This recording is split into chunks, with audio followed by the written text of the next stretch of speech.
So based on that, I have some notes of some research that I compiled, and there's so much more out there. This is just a beginning, but again, it's where I wanted to start. So let's talk about homework for a minute. Let's talk about how I'm going to define homework in terms of, I think, how most of us see its purpose. Right? So I think many of us see homework as it's an opportunity for students to practice independently and to reinforce independently these skills that they obtained in the classroom. So the idea is you instruct me in the classroom, I'm then going to absorb this information, and I'm going to go practice these skills independently after school, right?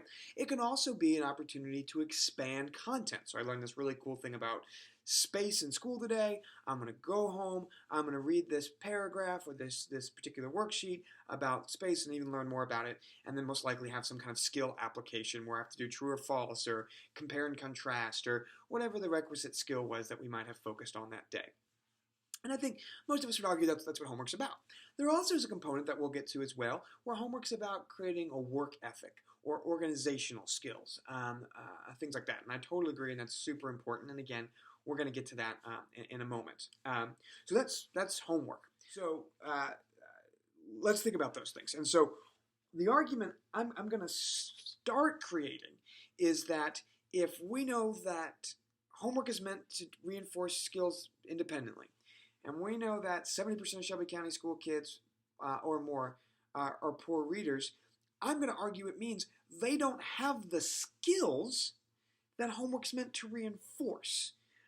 Now, if they were rocking and rolling and those scores were higher, it'd be a different argument. But I think there's a huge disconnect between the skills we're trying to reinforce and what these kids actually know as seen by those test scores.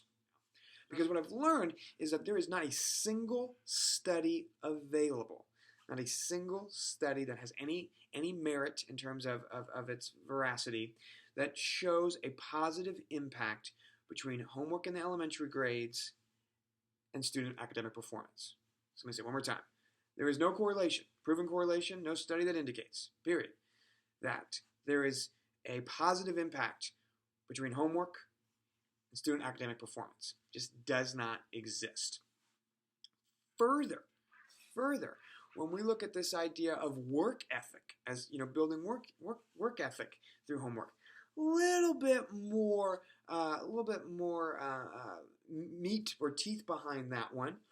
But the assumption is also that homework is short and simple, and that it's very much tailored to the child, right?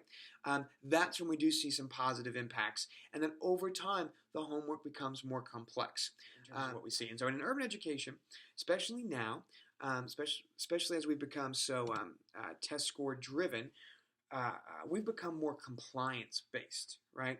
We want kids to come in and follow the rules, know the procedures, go through the routines, do what we tell them to do, right? Listen and be nice.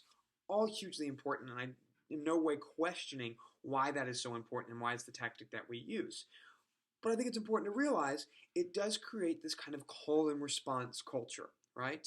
From everything to how you hand out papers to even the responses that you're going to give on your assessments, right?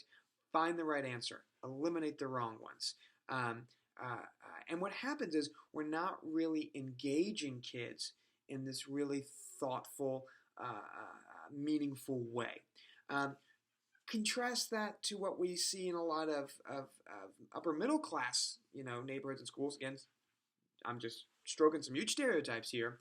It's much more inquiry-based, it's much more discovery-based, it's much more problem-solving, critical thinking skills, all of those things. And so I think that's an important thing to keep in mind as well, because we're not just trying to create compliant kids, we're trying to create kids that can make significant and meaningful contributions to our society because of the vast potential that's within them. So we have to nurture all those things. Not about just getting them to sit down and do what we want them to do. It's about them having all these skills so that they can really access what's in here. It says schools for the well-off are about inquiry and choices. Schools for the poor are about drills and compliance. Again, huge stereotypes here, but that's kind of true, right? That's kind of true. Oftentimes, homework is about the exact same thing, drill and compliance. I'm going to guess the vast majority of your kids are doing worksheets. That would be my assumption, right? Drill and compliance, drill and compliance. Fill out the worksheet. Do what I want. I'm guessing, in fact, just because of the nature of kids, the majority of them, there's one kid that's doing it, or one kid's doing 1 through 3, another kid's doing, 3 through 5, the kid's doing 5 through 10, everybody switches papers and copies the answers, right? Now that's a skill, I'm not going to lie. That's a skill that might actually become handy later in life, but it's not getting what we want, right? It's drill and compliance. Also from the National Association of Educational Progress, one of their studies found that black children are much more likely than white children to be taught with workbooks and worksheets. Right? Again, I want us to walk away thinking, slightly differently about homework. It's meant to reinforce skills that students can work on independently or expand upon concepts. And yet, we're looking at 70+% of our kids not able to read, which means I think it's a pretty safe assumption that they're not bringing those skills with them in the first place. At the same time, homework often reinforces this kind of call and response, compliance-based culture, which again is not really developing those independent problem-solving skills that we want in the first place. And beyond all that kind of, the umbrella over all of this is that there's no research that suggests even if the homework was designed specifically for the kid and everything was ideal and this were the perfect schools and the perfect teachers and all those things, homework wouldn't really have the impact that we want it to have. And so when we look at your after-school programs, we're looking at, you got an hour or two with these kids, and again, we know that just that influence alone is huge.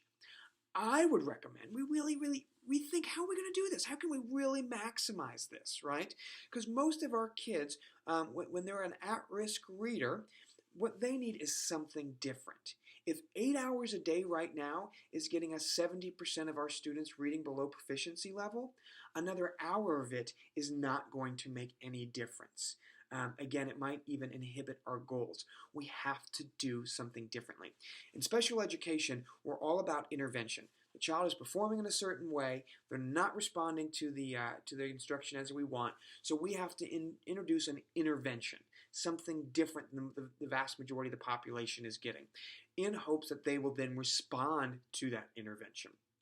Sometimes we have to do multiple interventions. Sometimes what we thought would work doesn't work, but we're constantly thinking about what can we introduce to try to make a difference here. I think these after-school programs are such an awesome time to introduce something. Think of it's a way to kind of break that cycle. And again, I'm not arguing what happens in the schools is wrong by any means, but to move the needle like we want, we have to introduce something new. And y'all have such an amazing opportunity because what you're doing is so amazing. Let me make sure I'm hitting all my marks here. Okay, so again, bottom line, current practices are not teaching at-risk readers to read, period, exclamation point. I don't know how, there's really no argument there. Current practices are not teaching at-risk readers to read, period.